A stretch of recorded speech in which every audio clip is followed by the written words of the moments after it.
नमस्कार मंडळी, मी आपलं स्वागत करतो माझ्या यूट्यूब चॅनलला गुणवंत करिअर इन्स्टिट्यूट। या यूट्यूब चॅनलवर आपण दररोज नवोदय वर्ग 5 आणि 4थीच्या मुलांसाठी नवोदयची तयारी करून घेत आहोत, ती अगदी फ्री। तर आपण सर्वांना विनंती करतो की हा जो व्हिडिओ आहे हा जास्तीत जास्त विद्यार्थ्यांपर्यंत पोहोचवा, जेणेकरून ते नवोदयची फ्री ऑफ कॉस्ट तयारी करून घेऊ शकतील। ठीक आहे।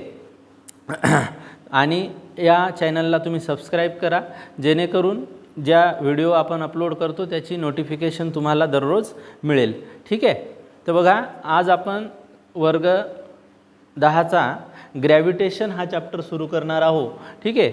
वर्ग 10ला स्टेट बोर्डला ग्रॅव्हिटेशन हा चॅप्टर आहे। ठीक आहे।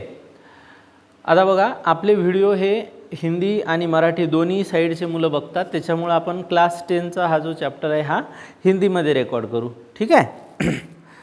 तो देखो बच्चों, इसके पहले लेक्चर में ग्रेविटेशन के हमने देखा था सेंट्रीपिटल और सेंट्रीफ्यूगल फोर्स, बराबर है।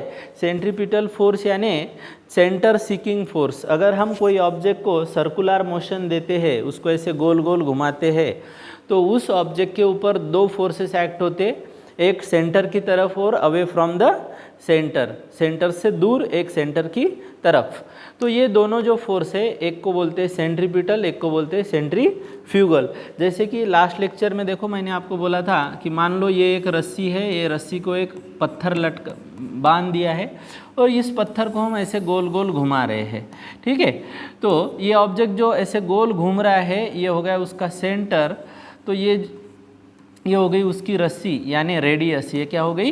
रेडियस। ये जो ऑब्जेक्ट है इसको हम गोल गोल घुमा रहे हैं, ये ऑब्जेक्ट को सर्कुलर मोशन है। गोल घूम रहा है मतलब कौन सी मोशन है? सर्कुलर मोशन है बेटा। कौन सी मोशन है? सर्कुलर। ये आपने क्लास 6-7 में पढ़ लिया होगा सर्कुलर मोशन क्या होता है। ठीक है। When an object is performing circular motion, then always there are two forces acting on the object. मतलब ये जो ऑब्जेक्ट है जो गोल घूम रहा है, इसके ऊपर दो टाइप की फोर्सेस एक्ट होंगी। एक फोर्स जो है उसको सेंटर की तरफ खींचेगा, ऐसे सेंटर की तरफ, और दूसरा फोर्स इसको बैलेंस करेगा, जो कि अवे फ्रॉम द सेंटर्स होगा, सेंटर से बाहर जाने वाला फोर्स। तो जो सेंटर की तरफ है इसको बोलते हैं सेंट्रीपिटल। इसको क्या बोलते हैं? Centripetal force. हाँ। और जो force away from the centre होता है इसको बोलते हैं सेंट्रीफ्यूगल फोर्स। क्या बोलते हैं? सेंट्रीफ्यूगल फोर्स बोलते हैं बेटा। क्लियर है? अब ये हमने लास्ट लेक्चर में पढ़ लिया था, है ना। तो इसके आगे देखो, एक साइंटिस्ट होके गए हैं जिनका नाम है मतलब मिस्टर केपलर। ठीक है। तो ये जो केपलर नाम के साइंटिस्ट थे, जोनास केपलर नाम है उनका, जोनास केपलर। तो ये साइंटिस्ट ने क्या किया कि उस टाइम पे, मतलब लगभग 1600 की बात है। ठीक है। तो उस टाइम में उसने क्या किया कि जो एक मॉडल बनाया प्लैनेट्स और सन का, और उस प्लैनेट्स और सन की जो भी मोशंस होती है, उन मोशंस को जॉन केपलर नाम के साइंटिस्ट ने ऑब्जर्व किया और कुछ कंक्लूजन्स निकाले। ठीक है। अब वो कंक्लूजन्स क्या है? उन्हीं कंक्लूजन्स को बोलते हैं केपलर्स लॉ। क्या बोलते हैं? Kepler's law. तो आज हम उस केपलर के लॉ को सीखने वाले हैं। ठीक है। तो देखो बेटा, केपलर का फर्स्ट लॉ है, हम पढ़ रहे हैं ग्रेविटेशन। क्या चैप्टर पढ़ रहे हैं? ग्रेविटेशन। ठीक है। तो Kepler's first law, Kepler's first law. ठीक है। चलो देखो, केपलर्स फर्स्ट लॉ में क्या बोला गया है कि a planet revolve around the sun in an elliptical.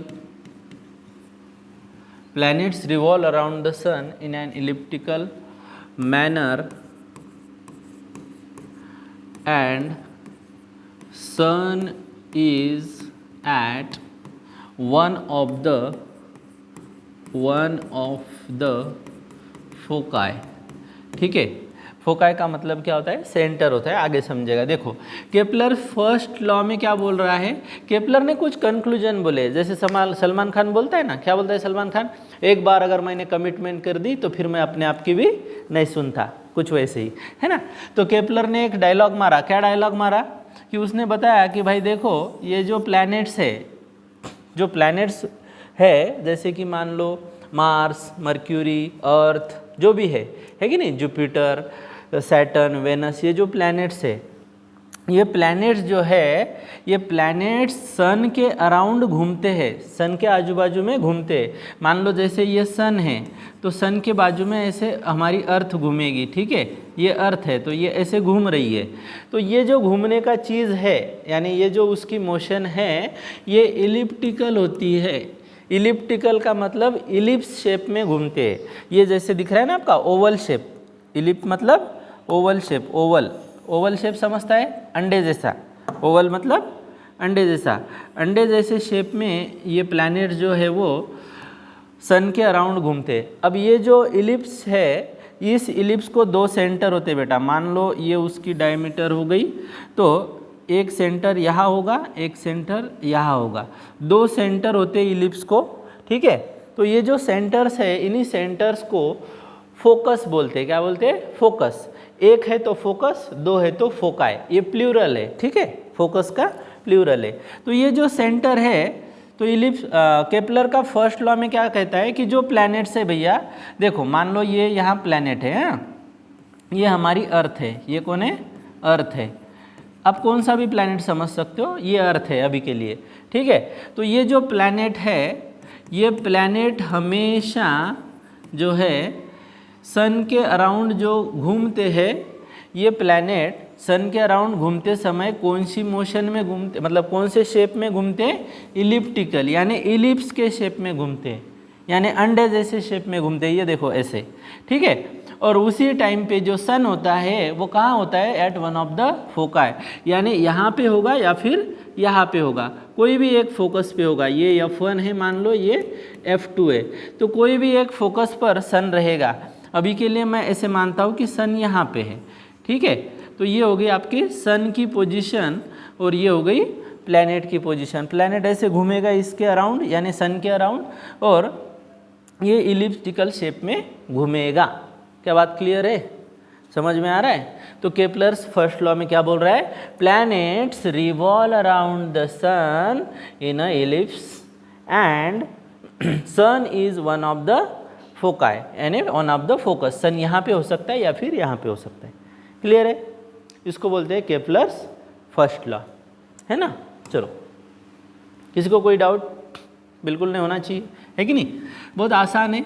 उसके बाद देखो केपलर जो का दूसरा लॉ है, दूसरे लॉ में केपलर क्या बोलता है? देखो केपलर का second law, Kepler's second law, Kepler's second law, ठीक है बेटा, केपलर सेकंड लॉ। दूसरे लॉ में देखो केपलर क्या बोलता है। सेकंड लॉ में केपलर का ऐसा कहना है कि जो भी प्लैनेट्स है सन के अराउंड घूम रहे थे, है ना, तो उस प्लैनेट्स को जो है सन और प्लैनेट्स को अगर हम जोड़ देंगे तो एक लाइन बनेगी और वो लाइन जो है वो इक्वल एरिया स्वीप करेगी। कैसे करता है हम देखते हैं, ठीक है। हाँ देखो बच्चों, हमने क्या किया, थोड़ा सा टाइम सेव करने की कोशिश की। देखो हमने स्टेटमेंट लिख दिया पहले, केपलर सेकंड लॉ। देखो क्या बोल रहा है, it states that line joining the sun and planet. देखो ये सन है और मान लो यहाँ पर प्लैनेट है, यहाँ क्या है, प्लैनेट, ठीक है। तो line joining the sun and planet, ये लाइन मैंने ज्वाइन की सन और प्लैनेट के साथ, ठीक है। तो line joining the sun and planet, चलो सन और प्लैनेट को जोड़ दिया हमने एक लाइन से, ठीक है। आगे क्या बोल रहा है, sweeps equal areas in equal interval of time. अब ये थोड़ा सेंटेंस से आपको नहीं समझेगा, मैं यहाँ करके दिखाता हूँ फिर समझेगा। देखो अब मान लो ये जो प्लैनेट्स है, ऐसे समझ लो अर्थ ही है, क्या है, अर्थ है। प्लैनेट कौन है, अर्थ है। तो ये अर्थ हमने रीडिंग लिए कुछ, जैसे कि मान लो सुबह हमने 6:15, ठीक है, 6:15 AM को हमने रिकॉर्डिंग शुरू किया, मतलब नोट डाउन करना शुरू किया कि प्लैनेट की पोजीशन यहाँ थी। मान लो इसको हम बोलते हैं फॉर एग्जांपल ए पोजीशन है। अब ये प्लैनेट ए से लेके यहाँ गया, ठीक है, ये बी पोजीशन पे आया, ठीक है, और अभी यहाँ से यहाँ जाने के लिए उसको टाइम कितना लगा, तो 6 बज के यहाँ पे वो आया 20 मिनट में, यानी यहाँ पे 6:15 पे था, 5 मिनट बाद बी पोजीशन पे आया। ऐसे प्लैनेट घूमता रहता है ना, हाँ, तो ये जो रिवॉल्यूशन होती है ये 5 मिनट में आ गया बी पोजीशन पे। तो देखो यहाँ पे हम ये ऐसे लाइन सन और प्लैनेट को जोड़ देते हैं। तो इसका कहना क्या है कि ये देखो ये से लेके ऐसे बी तक गया, ठीक है। तो मान लो जैसे गाड़ी का वाइपर होता है, ऐसे ऐसे पानी को वाइप करता है ना, तो जब वाइपर ऐसे घूमता है कांच के ऊपर तो एरिया बनता है कि नहीं, ऐसा ऐसा एरिया बनता है। वाइपर जब घूमता है तो बनता है कि नहीं, हाँ, ऐसे वाइपर घूमता है पानी साफ करने के लिए गाड़ियों पे। तो ये जो एरिया होता है, ये एरिया का पानी क्या करता है, वाइपर स्वीप करता है, साफ कर देता है ना। तो वैसे ही तो यहाँ पे क्या बोल रहा है कि line joining the sun and planets. ये देखो सन और प्लैनेट्स को जोड़ने वाली लाइन जो है वो ऐसे यहाँ तक आ गई, यानी इमेजिनरी लाइन होती है, ऐसे आ गई। तो ये जो भी एरिया है यहाँ पे बना हुआ, ये एरिया इक्वल रहेगा किसके साथ। तो अभी आगे देखो हमने क्या किया, सुबह रीडिंग लिया 6:15 से 6:20 तक, 5 मिनट के लिए रीडिंग लिया, और इस 5 मिनट में जो प्लैनेट है वो प्लैनेट कहाँ से कहाँ गया, तो वो प्लैनेट पोजीशन ए से बेटा पोजीशन बी पर गया। क्या बात समझ में आ रही है, 5 मिनट में। अब आगे देखो क्या हो रहा है।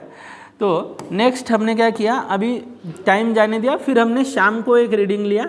अब इवनिंग को हमने क्या किया कि ये प्लैनेट जब कि ये प्लैनेट्स मान लो पी पोजीशन पे आया था, पी पोजीशन पे, ठीक है, प्लैनेट्स पी पे आया और अभी टाइम इधर दिख रहा है क्या भाई, हाँ, तो प्लैनेट पी पोजीशन पे देखो इधर, तो पी पोजीशन पे यानी इवनिंग का टाइम है मान लो, और इवनिंग के टाइम में हमने रिकॉर्डिंग करना शुरू किया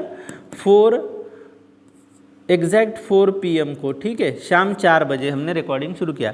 पी पोजीशन पे प्लैनेट आया 4 बजे, कितने बजे आया, 4 बजे।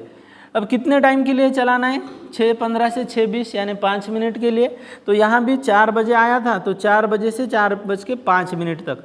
तो मान लो 4:05 पे ये प्लैनेट यहाँ कुछ आ गया, ठीक है, पी से लेके क्यू पोजीशन पे आया, और यहाँ पे टाइम बन गया था, मतलब कितने बजे आया, तो 4:05 पे, ठीक है, वही सुबह। तो केपलर का कहना क्या है, देखो एकदम आसान है कि ये जो लाइन थी पी से लेके यस तक, ये लाइन, ठीक है, तो ये लाइन अभी 5 मिनट बाद आगे आएगी, यानी क्यू पोजीशन पे आएगी।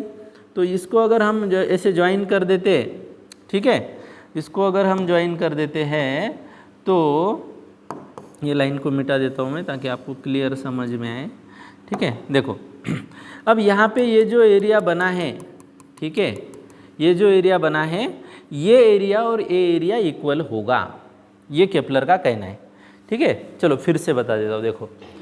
देखो line joining the sun and planets sweeps, यानी स्वीप कर दिया यहाँ से यहाँ जाने तक, ऐसी ये लाइन चलेगी ना ऐसे, तो ये लाइन ऐसे चलेगी, तो ये एरिया जितना होगा वही एरिया होगा जब हम पी से क्यू जाएंगे।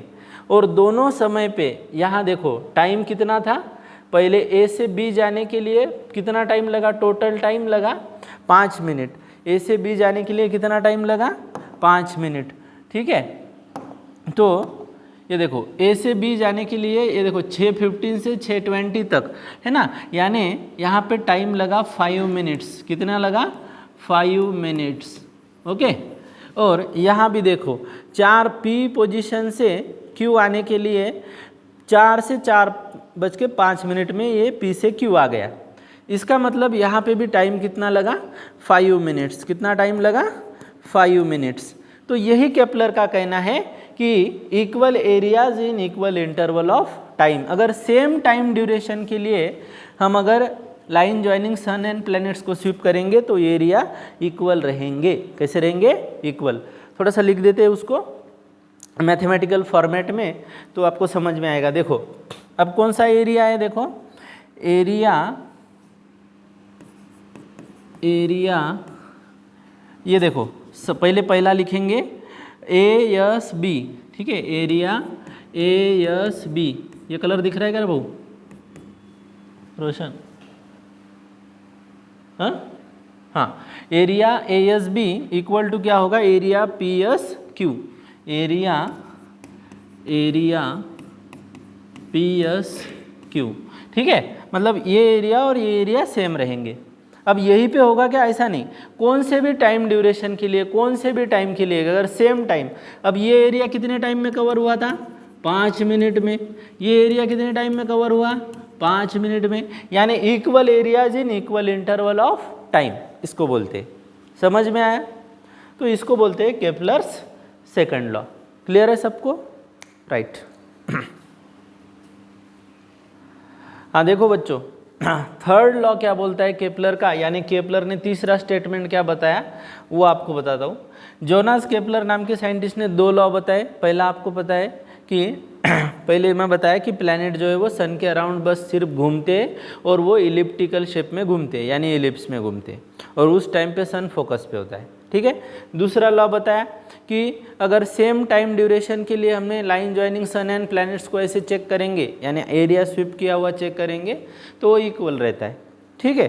तीसरे लॉ में प्लैनेट केपलर ने क्या बताया, देखो प्लैनेट्स और सन के बारे में उसने बताया, देखो भाई मैंने तो बता दिया आपको, जो सन है वो ऐसे ऐसे घूमता है, सॉरी प्लैनेट्स घूमता है सन के अराउंड, ये हो गया आपका सन, है ना, और ये सन के अराउंड मान लो ये कोई प्लैनेट है ना, ये प्लैनेट है।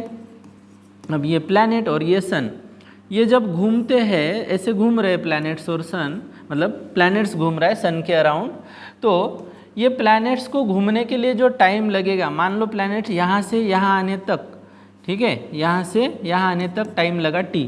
कितना टाइम लगा? T। ये प्लैनेट पोजीशन मान लो इसको बोलेंगे हम, हाँ देखो पोजीशन जो है, पोजीशन P से, ये पोजीशन P से Q जाने के लिए इसको टाइम कितना लगा? T टाइम लगा, ठीक है। अब सन से लेके प्लैनेट तक ये जो डिस्टेंस होता है इसको बोलेंगे हम रेडियस। क्या बोलेंगे?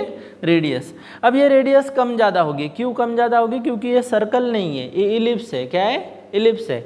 तो ये जो इलिप्स है इसकी जो रेडियस है यहाँ पे कम होगी, यहाँ ज़्यादा होगी, यहाँ कम होगी, यहाँ कम होगी, यहाँ ज़्यादा होगी, रेडियस कम ज़्यादा होती रहती है। तो इस रेडियस का एक मीन लेंगे हम, एक एवरेज लेंगे, है ना।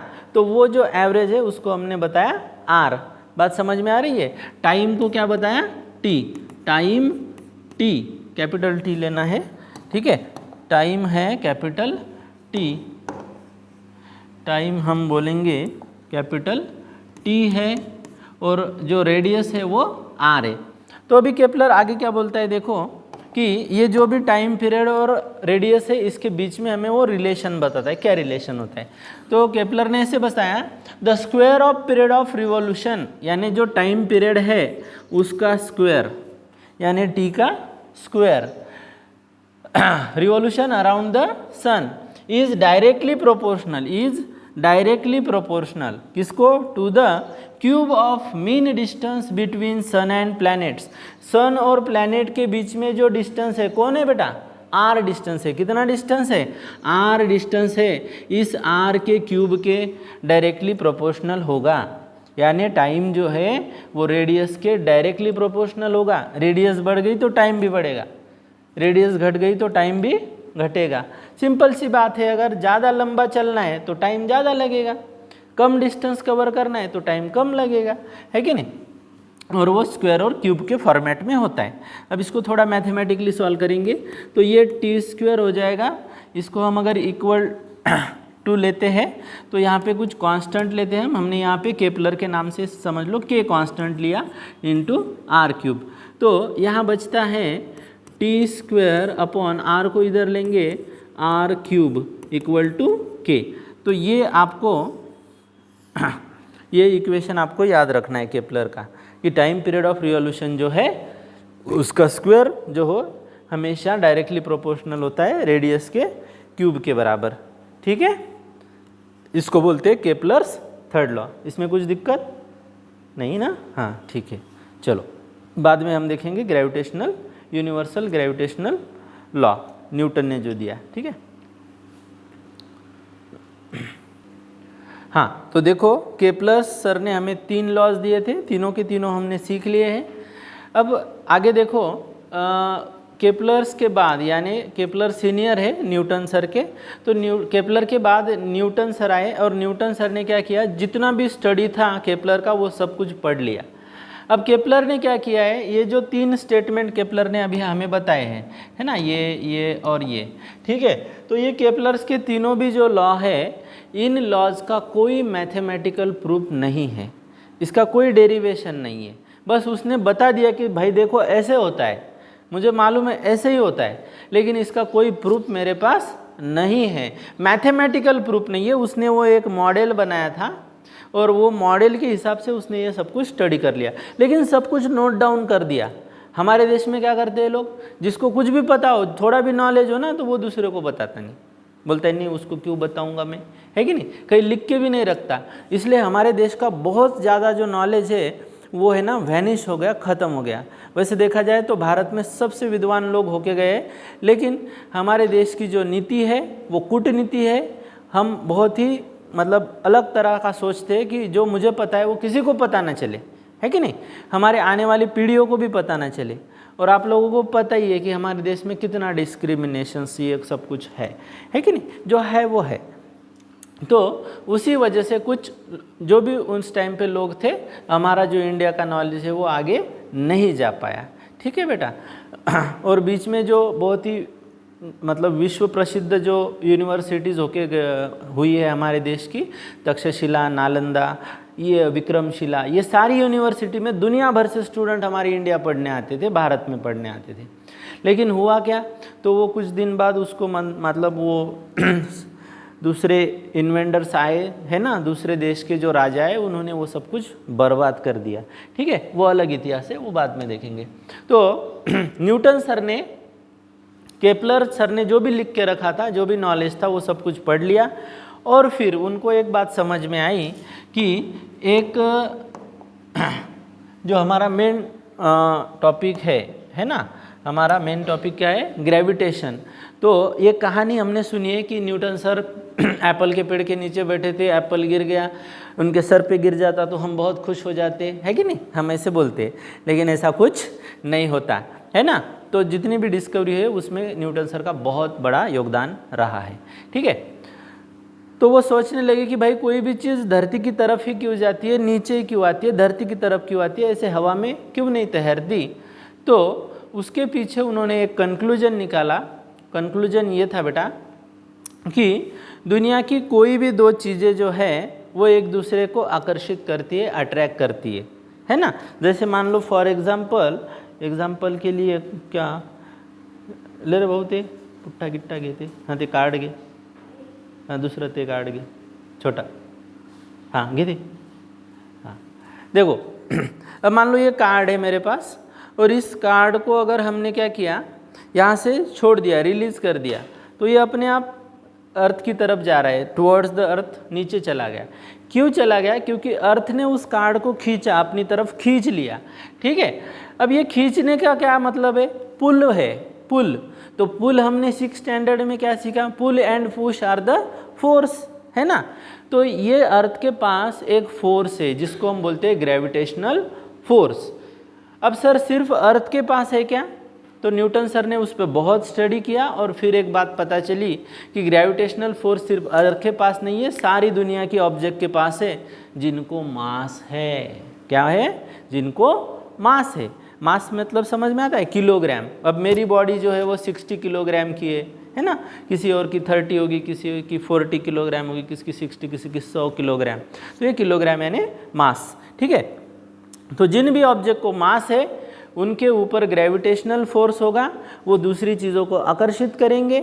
और वही न्यूटन सर ने एक रूल बनाया और उसी को बोलते हैं यूनिवर्सल लॉ ऑफ ग्रेविटेशन, जो हमें अभी पढ़ना है। ठीक है, अभी पढ़ना है। ओके, देखो तो आज का टॉपिक है बेटा universal law of gravitation. Universal law of gravitation, ठीक है। हाँ, पॉज करो थोड़ा, थांबो।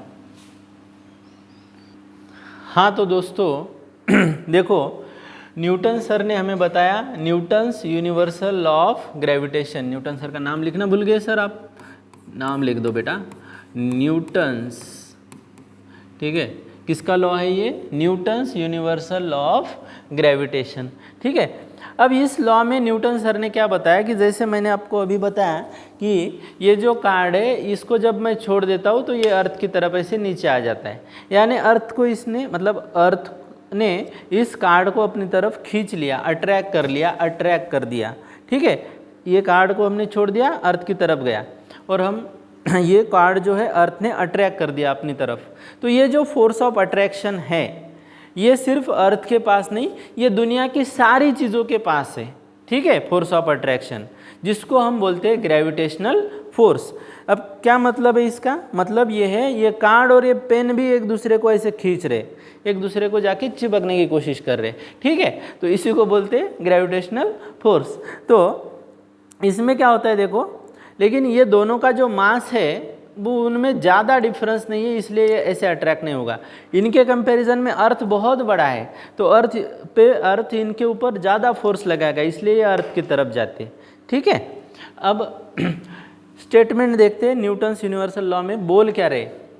अब जो भी फोर्स ऑफ अट्रैक्शन है वो फोर्स, न्यूटन का ऐसा कहना है कि that force is directly proportional to the square, directly proportional to the, ये देखो यहाँ पे every object in the universe attract every another object. मतलब अगर मैं ऐसे बोलूँ कि यहाँ पे एक ऑब्जेक्ट है, ये दूसरा ऑब्जेक्ट है, और ये इसका मास मान लो m1 है, इसका मास m2 है, और ये इनके बीच में डिस्टेंस कितना है, तो ये सेंटर डिस्टेंस लेना होता है बेटा। तो ये हो गया इनके बीच का डिस्टेंस, मान लो इसको मैं d या फिर r लिखते, किताब में d लिख दिया मैंने, ठीक है। तो ये जो ऑब्जेक्ट फर्स्ट है, ये सेकंड ऑब्जेक्ट, ये दोनों एक दूसरे को अट्रैक्ट करेंगे। क्या करेंगे? अट्रैक्ट, अपनी तरफ खींचेंगे किसी एक फोर्स से, डेफिनाइट फोर्स से, विथ अ डेफिनाइट फोर्स। अब ये फोर्स कितना है? तो ये फोर्स रहेगा, न्यूटन का ऐसा कहना है, this force is directly proportional to their masses, to their product of their masses. मतलब क्या सर? तो फोर्स जो है दोनों के बीच में अट्रैक्शन, ये फोर्स बेटा डायरेक्टली प्रोपोर्शनल है किसके? प्रोडक्ट ऑफ देयर मासेस, मतलब m1 इंटू m2 के बराबर है ये फोर्स, डायरेक्टली प्रोपोर्शनल है, ठीक है। आगे क्या बोला गया है? And inversely proportional to the square of distance between them. अब यही जो फोर्स है, ये जो फोर्स है, ये फोर्स है इनवर्सली प्रोपोर्शनल, यानी 1/, किसके इनवर्सली प्रोपोर्शनल है?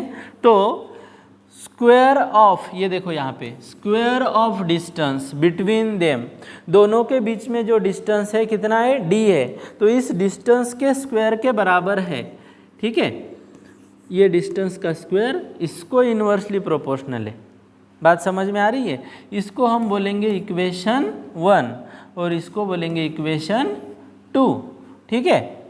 अब ये दोनों इक्वेशन को हम सेकंड पेज लेते, पेज खत्म हो गया। तो देखो, जो भी न्यूटन सर ने बताया, जो फोर्स ऑफ ग्रेविटेशन है वो फोर्स ऑफ ग्रेविटेशन इक्वेशन 1 और 2 आपने देखा है पिछले पेज पे, तो वो दोनों इक्वेशन को हम कंबाइन करेंगे।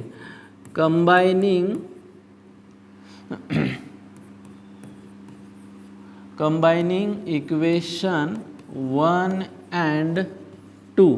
तो देखो LHS में क्या था, जो फोर्स है वो फोर्स डायरेक्टली प्रोपोर्शनल था m1 इंटू m2 और इन्वर्सली किसको प्रोपोर्शनल था? d²। तो कंबाइन करके लिख दिया बेटा, बाकी कुछ है नहीं। तो फोर्स की जगह मैं F लिखता हूँ यहाँ पे, डायरेक्टली प्रोपोर्शनल का ये जो साइन है इसको हटा देंगे। कैसे हटता है सर? तो एक कांस्टेंट लेना पड़ता है, यहाँ पे कांस्टेंट है कैपिटल G, तो into m1 into m2 divided by d square.